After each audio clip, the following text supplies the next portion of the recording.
Hi friends, welcome to Afshin collections. ఈ రోజు నేను మీకు 3 పీస్ సెట్ చూపించబోతున్నాను. ఇది వచ్చేసి నైరా కట్ ప్యూర్ కాటన్ లో ఉందండి.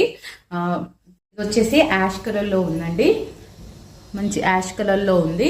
నెక్ డిజైన్ వచ్చేసి ఇలా ఉంటుందండి. రౌండ్ వచ్చేసి ఇలా వి షేప్ లో వస్తుంది, చిన్నగా వి షేప్ లో వస్తుంది. అండ్ వర్క్ వచ్చేసి golden sequence and self thread తో గోల్డెన్ జరీతో ఇలా వర్క్ వస్తుందండి. చాలా నీట్ గా ఉందండి వర్క్. మిర్రర్స్ కూడా వస్తాయి. మీకు దగ్గర నుండి చూపిస్తాను వర్క్. ఈ నెక్ కి చిన్నగా లేస్ కూడా వస్తుందండి. అండ్ హ్యాండ్స్ కి కూడా చిన్నగా బార్డర్ వచ్చేసి ఇక్కడ లేస్ వస్తుంది. ఇది టాప్ లెంత్ వచ్చేసి 50 ఉందండి. అలాగే సైడ్ కి ఇలా స్లిట్స్ వస్తాయి. స్లిట్స్ వచ్చేసి ఇలా బార్డర్ వస్తుంది, చిన్నగా బార్డర్ వస్తుంది. కింద కూడా ఇక్కడ టాప్ కింద కూడా ఇలా బార్డర్ వచ్చేస్తుంది. ఇలా ఉంటుందండి.